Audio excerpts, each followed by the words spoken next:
So, Sandris, so nice to see you. And first, I just want to say that I think the work you're doing right now with expanded music is important and very interesting. You've already spent some time in previous interviews defining what you mean by expanded music and also trying to lay out what the expanded music scene looks like, who's involved in it.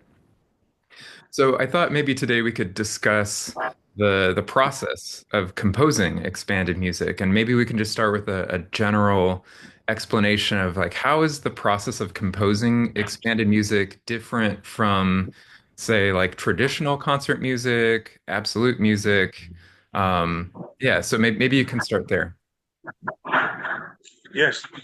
First of all, I think mm, whether we speak about expanded music or absolute music, there is one common big similarity that both these in both these musics, I always treat that it's about collaboration. So basically, music is collaborative act. Music creation act and playing act is collab collaborative act in both cases. This first thing and second thing, what's important in both cases, what I see is that the music is when whether it's composer or other participants, which could be both human and non-human, that they build some kind of network. So there are instruments, there are performers, there could be some other robots or some technologies that you create the network, right? And the music creation in that way is this network creation in both cases. I think what's different from absolute music is what kind of elements you involve in that network. In let's say what I how I see the expanded music is it's basically challenging and integrating new kind of elements from other systems and somehow integrating them into musical languages or musical symbols. That's how I see creation itself. And now coming back to your question, I think there is a lot of common things, and then there are different things.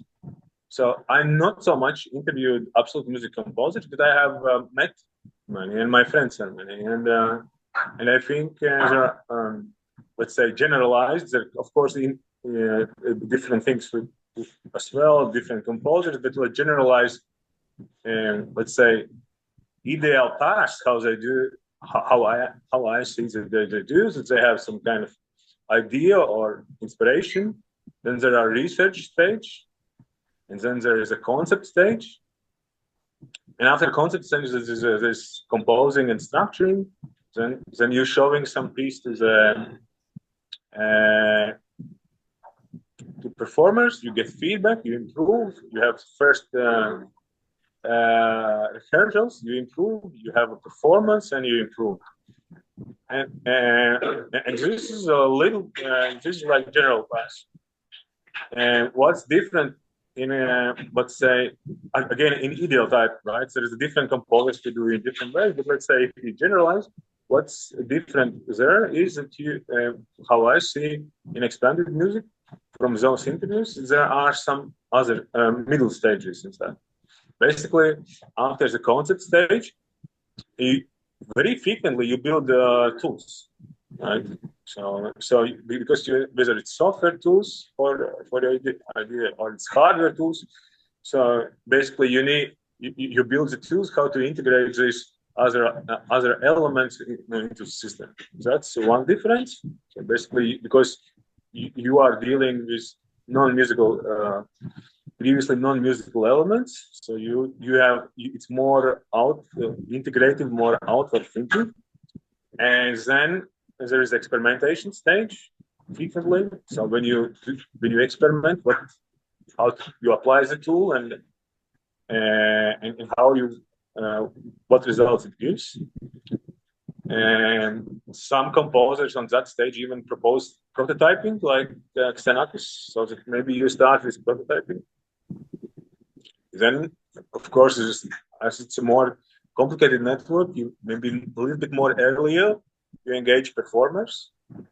Yes, and then you start composing instruction. I think this tool building, experimentation stage, and in early collaborate in early feedbacking and early collaboration engagement. This is different from more absolute music approach when you're in a more absolute music. Great. So, can we focus in on those kind of unique attributes of expanded music composition? And is it possible to like highlight some of the unique problems associated with tool building and early prototyping with your performers, and the other kind of unique attributes? Like, what are some common problems that occur that are unique to expanded music? So I have never asked this question, but I have asked other questions. But and then I have asked what you fear of, Yes. and the answer that they will not be any more creative composers, that they will not creative, or they will not be able to realize their ideas. Therefore, I think this unique stage is about you have some kind of idea, and it's about uh, connecting and building the network. And the biggest uncertainty is whether you will be capable to build. I think this is the biggest risk and uncertainty. Yes, because you don't know, right? And in many cases, you do it on the first time. So you build your own tools again, whether it work out. So basically, the biggest to my understanding, from as observer, I think it's more about facing uncertainty. It's about to be in to put yourself in uncertainty in uncertain field, to take the challenge that you need to build that network, and you need to be ready to take these technological risks. Right? That it may be or some failures as well. This, I think, is this unique, more let's say, more unique attributes of expanded music. Can we focus a bit on the tool building aspect of it? And maybe you can elaborate on some of the strategies that you've seen composers use to build tools, to test them. In particular, Okay. because this is expanding into potentially like technology mediated tools, how do composers deal with emerging technologies they're not familiar with? Um, maybe you can talk about like the tool building aspect and some of the ways you've seen composers handle that. And most of them actually are good coders. And initial works they code on their own. This was done by Stefan Print, um, and by many. So you need to build coding capabilities, right? This is one thing. And only this is one approach. Second, of course, is this approach when you collaborate with others. Only in recent projects, Stefan told me he started collaborating with engineers. Very much, Alison Schubert is now collaborating with engineers. But I think it's when you reach some scale, right? So because it's additional funding need, it's a more complex project regarding management, etc. So the one thing is that most of them are capable to code. Most of them are capable to create videos. cut videos. Most of them are capable to, let's say, at least to do some things in other art. So this is one strategy. Uh, Second, of course, is this collaborative strategy. Regarding uh, well, regarding tool building, mm, this is two. I remember maybe two approach, two tactics. Mm, uh, Yanis Kirikidis told me that what he does, he has a concept, actually concept stage, right? And then he has a concept, but always here in this expanded music, there is maybe some core element, right? The core risk or some core combination, right? And then he creates small prototype, and he runs the prototype, and maybe there are several prototypes, and the one who survives, then he focusing on that. Stefan, for example, did several. He in his and I think in others as well. He talked about uh, generation period, and actually at the beginning, right? He starts with that. He at the beginning, all the piece was built on these samples, which was uh, which was created at the beginning of the project. And from that field work, it's like basically you create the tool, you create material, and from that material you start on. This was a second approach, right? So you are you build the tool at the beginning, you create material, and from that material. So you don't postpone it on the later stage. It becomes your early entry point. Right. So I appreciate that you describe both the kind of collaborative approach and this self-generated iterative approach. Um, when you're taking the iterative approach, often you move from prototype to prototype to prototype. How do composers know when the piece is done, when it is involving uh, both technology tools and performative collaborators and this iterative process? Like, is there a clear indication when a piece is kind of finished? It's a good question. I thought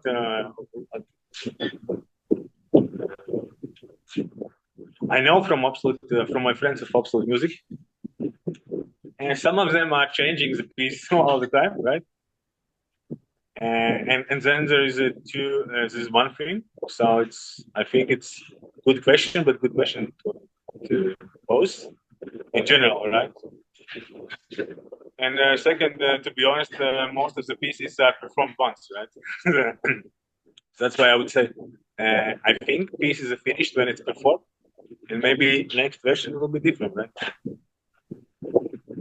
Yeah, absolutely. But we need to be true. As I said, most of them maybe there is a one time, once you perform, right? Two times perform, right? Three times. Yeah.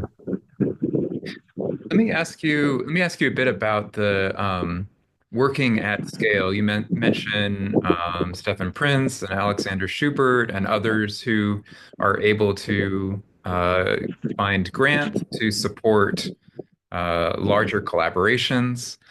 When you are engaging uh, institutional funding in this way or state-supported funding in this way, how do the external constraints shape the final artistic direction? Do you see that having any additional pressure or additional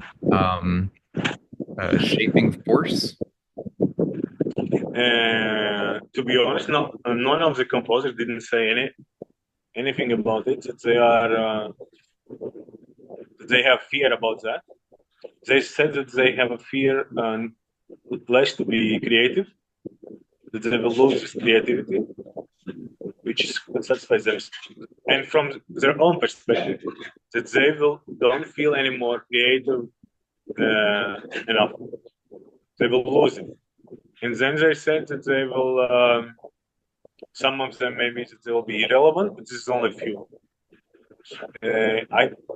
During interviews, they never said about that they have a fear of failing.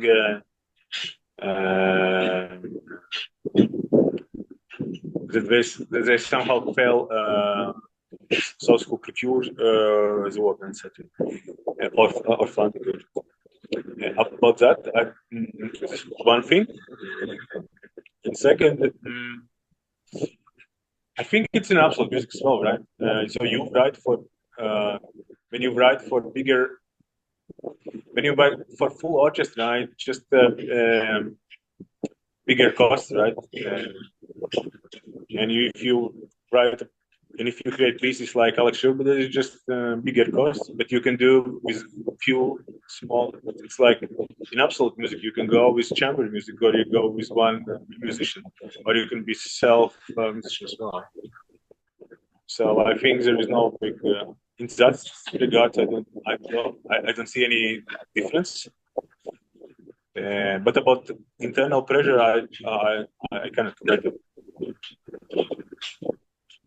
So they didn't tell me nothing about that. Let's you mentioned failure, and I think maybe that's an interesting aspect of expanded music is the use of original software, technology tools that are sometimes original and untested outside of the concert environment.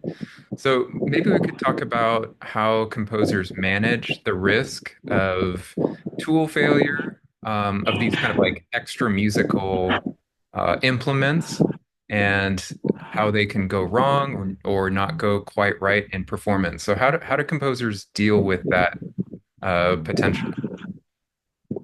And this about technological failure, this was mentioned. Maybe not so much, but it was mentioned.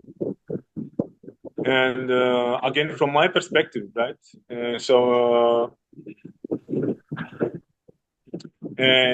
Again, right? If we put this as a the creating musical piece is about creating network of human and non-human agents, right, together.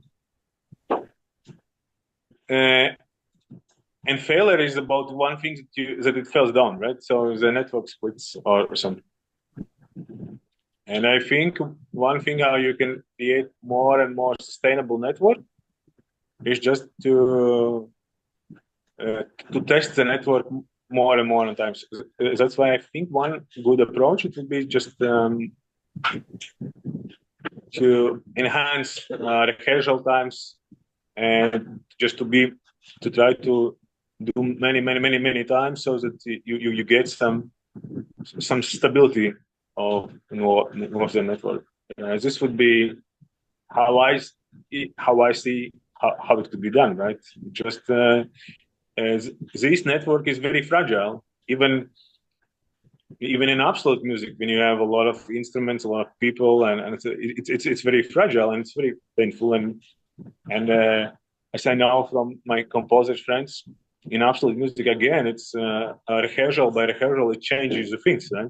The first rehearsal, second and third, it's quite different. And I think here you need to understand that network is more even fragile as in that, right? So you just need to be more you need more trial, you need more rehearsals, you need more attempts to build it and stabilize it.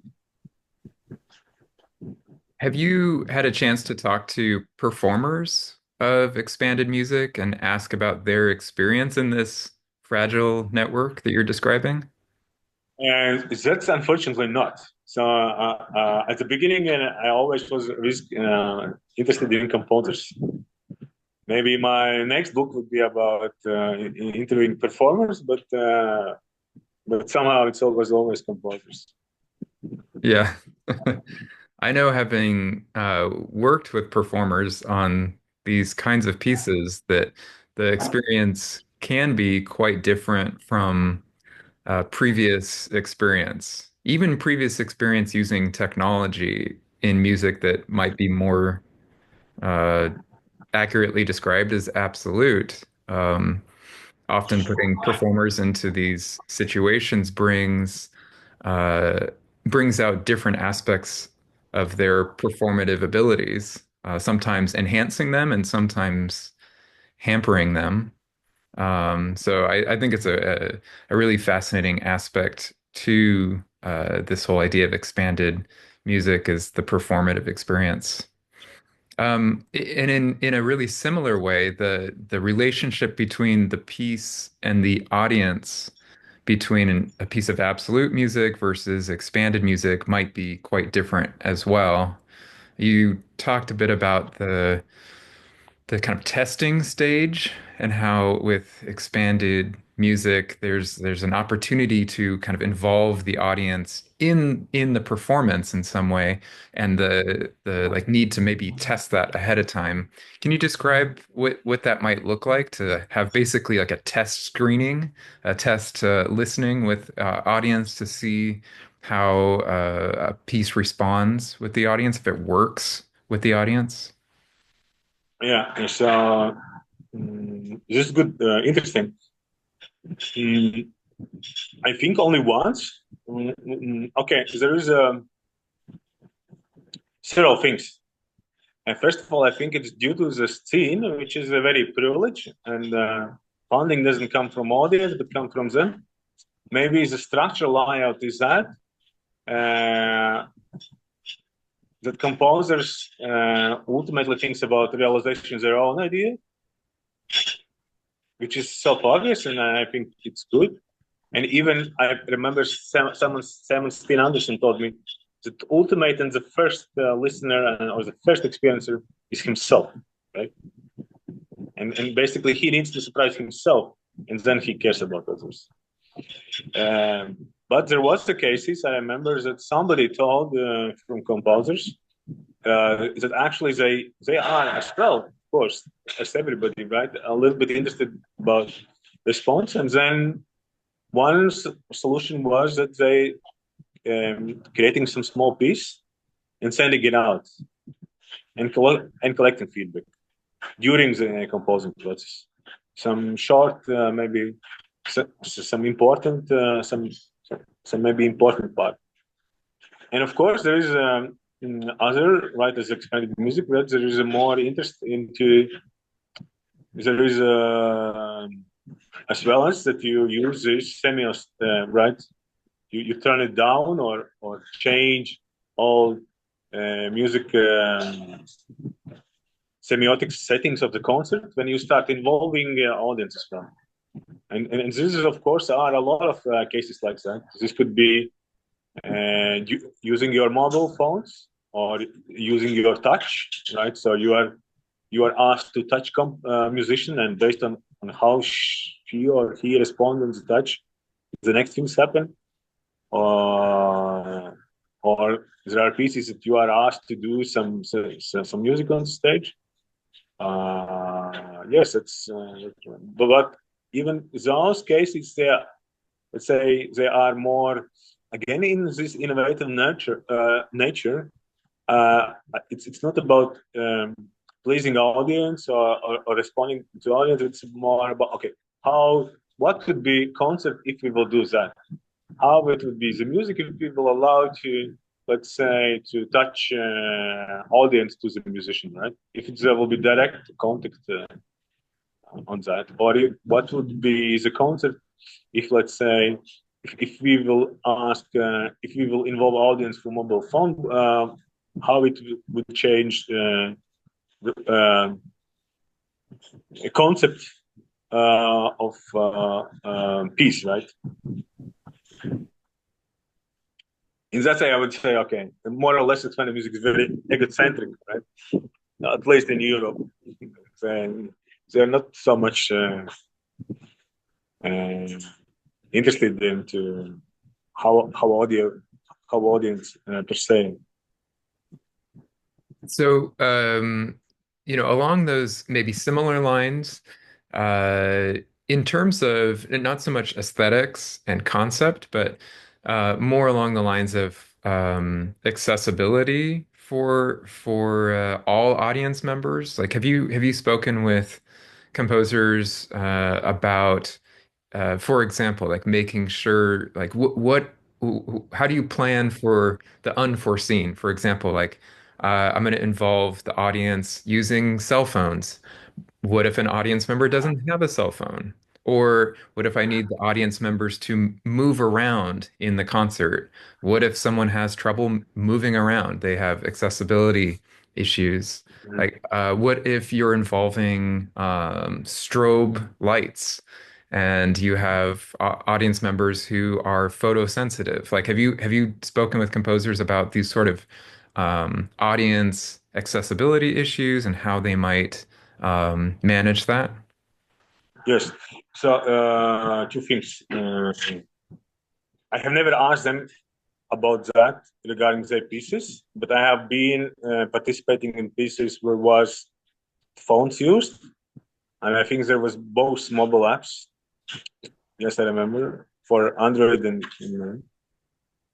uh, and maybe it was I just maybe it even wasn't some app. Maybe it was some generic some web solution. But regarding disability, I have interviewed service on that. Less maybe on disability regarding for audience, but more about integrating musicians. Um, yeah, I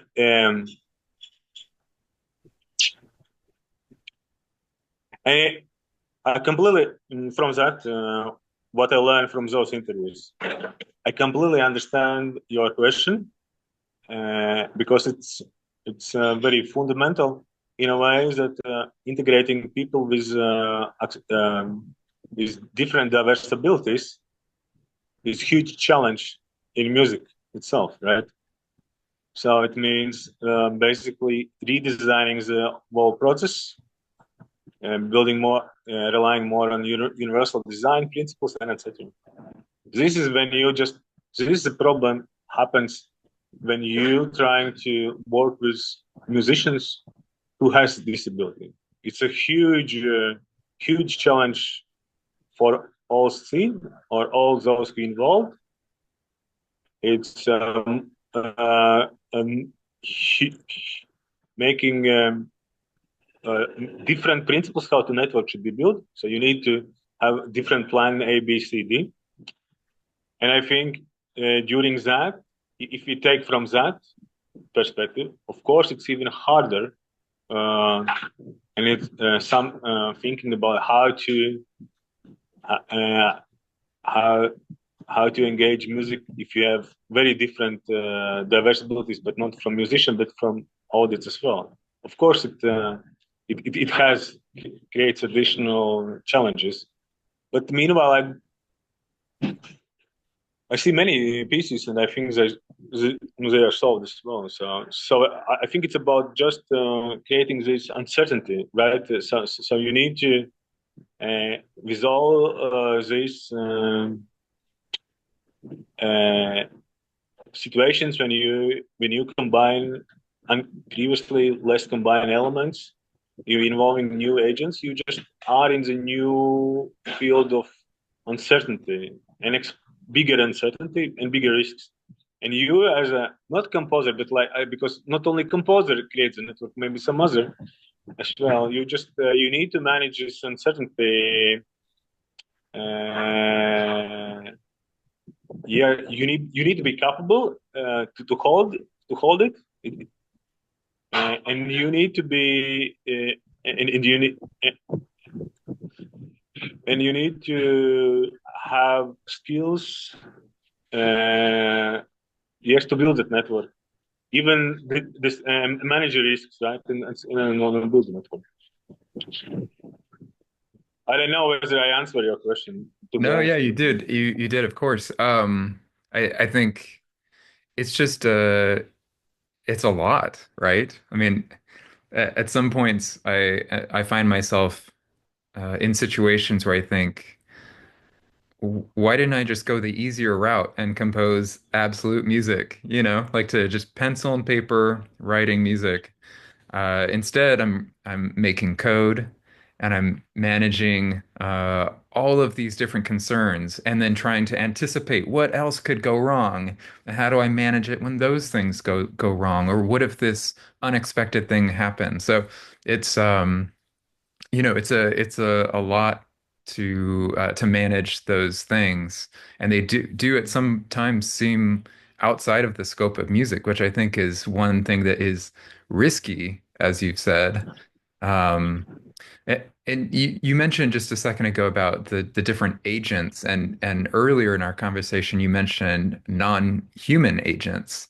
And I wonder if you can maybe can you expand that a little bit more? Like what does that look like, and how does that factor into the things we've talked about, like concept development and managing risk with those non-human agents? So yeah, what are their roles in expanded music? Yeah.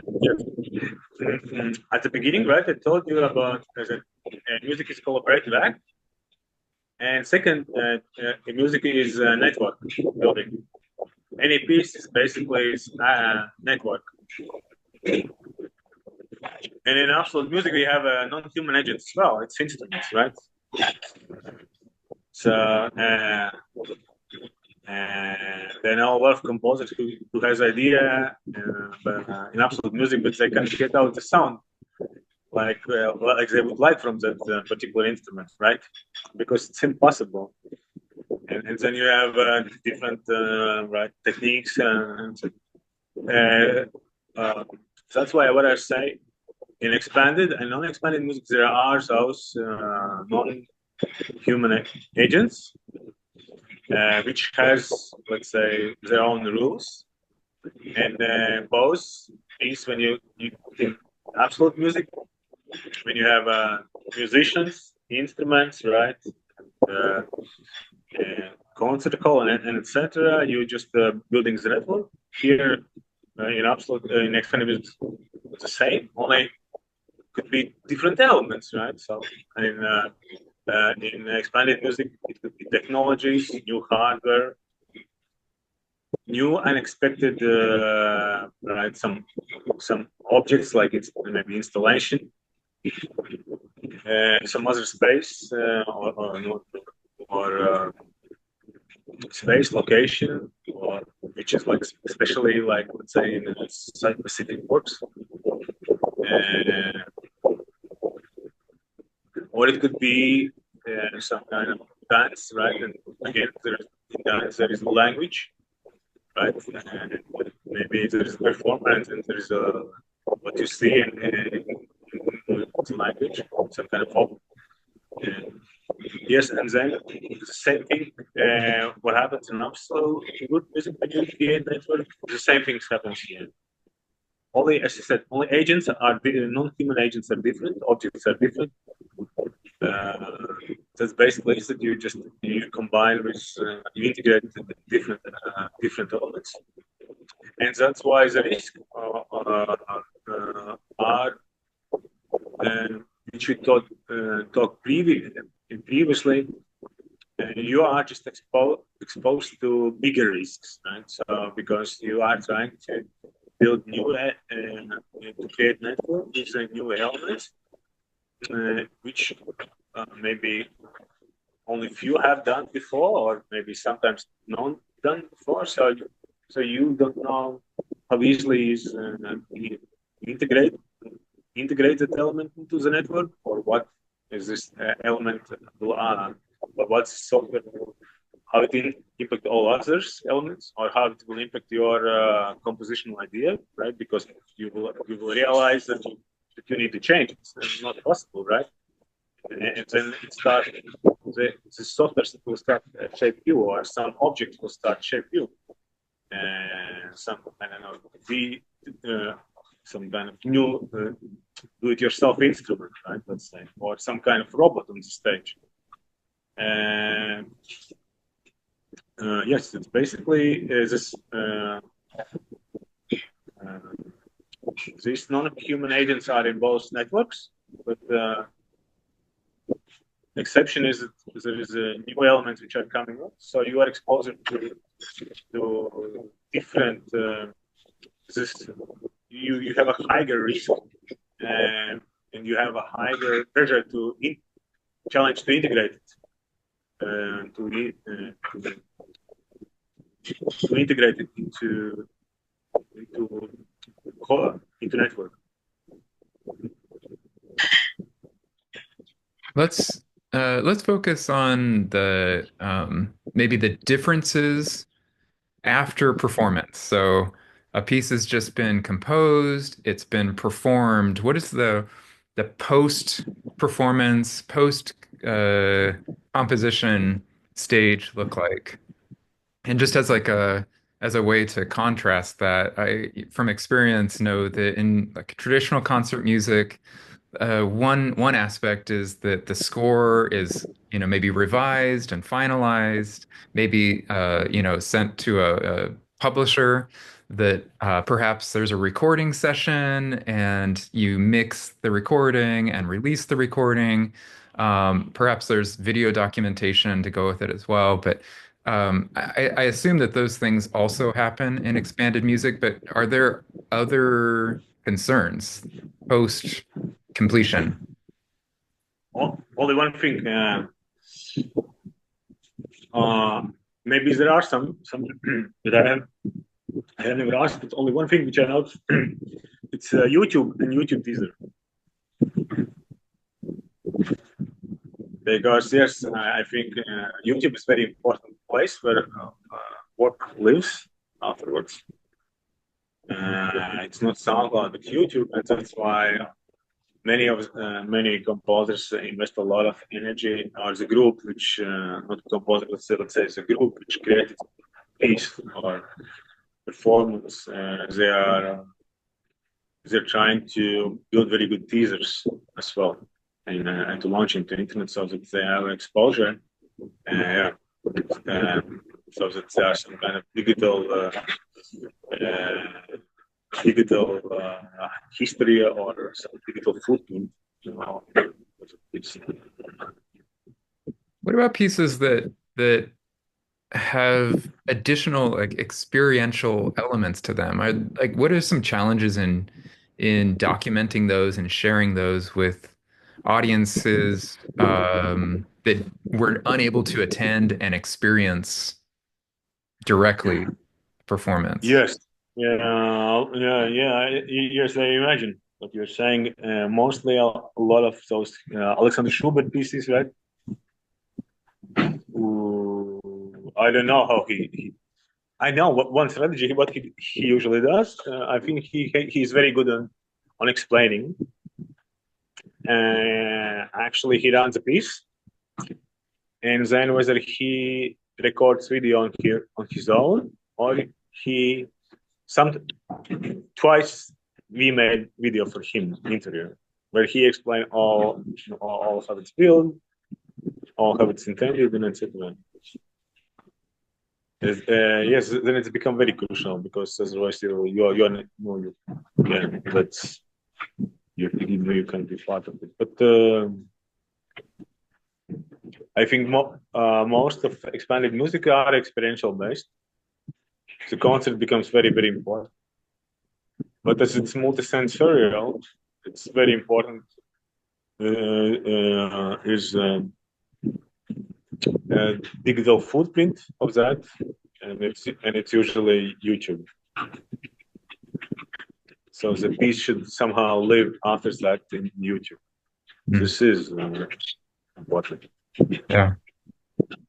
On that note, from my own experience, have experimented with 3D cameras and YouTube's like 360-degree sort of like virtual reality capabilities. And I wouldn't claim that it's successful necessarily, but I've thought about like how do you capture something that is happening in a really very immersive environment properly. And there are some really tough things that just get lost in that capture.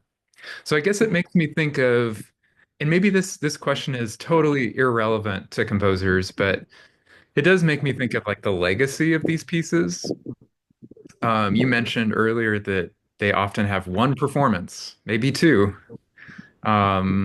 Is it worth discussing how these pieces survive into the future? Like, for example, are there efforts to maintain the software or hardware non-musical agents so that potentially they could be It's performed in the future? it's super good question, but I cannot answer. I just can imagine that huge, very big part of the big number of the part of the pieces would have to perform them again in 10 or 15 years. And even, I don't know, I've lost some days that because he brought some very important pieces for expanded music scene, and he created his own software. And the pieces was many times before. It's a generation. But I think it's, as I understand, was his own. And we know what happened with software. It doesn't survive long, right? So I don't know. It's a big question to him whether it would be possible to perform this for in 10, 15 years without very huge adjustments. Or how this is like part of score is a score, right? You open the score to paper, when you even digitize, you plug in, you give the orchestra, as soon as you have the music systems and the learning is the same, everybody knows the scores, so you have an opportunity to recreate the piece. But whatever happened is software, right? I don't know. So I think it's huge challenges, but I think the same thing goes with new media art, right? Uh, I'm not sure that first the new media art is you can look or you can experience it, right? This uh, late 90s internet world. I think archival problem is a huge expenditure. It could be a huge thing. I don't know. Yes, it's true. Yeah. Yeah, so I guess it does come back to that documentation, right? And the challenge of capturing it in that one, maybe two performances and making sure that it's sufficiently represented in the video document, right? Yes, and that's why maybe I start understanding better why Alexander Schubert invests so much energy on those post performances when he makes huge interviews or he makes huge explanatory videos on his own, right? When he explains everything in quite detail. So maybe it's yes, maybe this is one good strategy how to how to provide let's say durability, right? You know, or regard or longevity of the piece. Because of course it's clear like in 10, 15 years we will have a different digital ecosystem or technological ecosystem, right? Most of the pieces will not be able to and will have a hard time to Yeah. Um, I guess in a similar dimension, thinking of the concept, are composers aware or self-reflective of their core concepts, and are is there any self-consciousness about it being um, of the concept itself aging badly? For example, uh, if you find yourself working on a project where the core concept perhaps is I don't know, maybe it's like a trend, and you've participated in the trend in a way that you feel is not, creative enough or representative enough, not cutting edge enough. Do you find composers are considering this when they're choosing a concept or like the core um, element they're employing? Are they concerned that about the legacy of the concept as well? So I think it's very. Before I answer, I will answer with one remark. They have never told me about that. I think it's so deep, and it maybe that's the contribute. But I can say what two things. What I can say one is what they suggest me and others when I ask. And second, yes, about this is about concept, and I just remember Johannes Tyler about concept. About the first one of yes one of suggestions was always I don't know why, but it was the young composers just they need to create. They need to find their own. They don't need to listen to anybody. They need to find their own voice and empower their own voice through doing it, right? This I remember one thing. Some kind of looking for authenticity in your own surrounding, and what you communicate to others. Right? Is this trendy or not? Since this question is about composer, is it this technological trend or this other social trend? Is how much it's relevant to keep? Because I believe that expanded music actives basically you integrate your own experiences, what is around you, into musical piece, right? So basically, you are communicating to audience all what's happening around you and what's important to you. And if this technology is important to you, then you need to do it. Yes, but meanwhile, it could be a lot of different things. Right? It could be you. Let's say you live in Bolivia, and then you have different musical cultures which to integrate, right? Or even Indonesia, or or you are in some LGBT community and you have different stories and you have different languages. And about concept music, Johannes Tyler once told me good concept music is when everybody else can reproduce the concept. So, but it's of course easy to say. Hard, hard.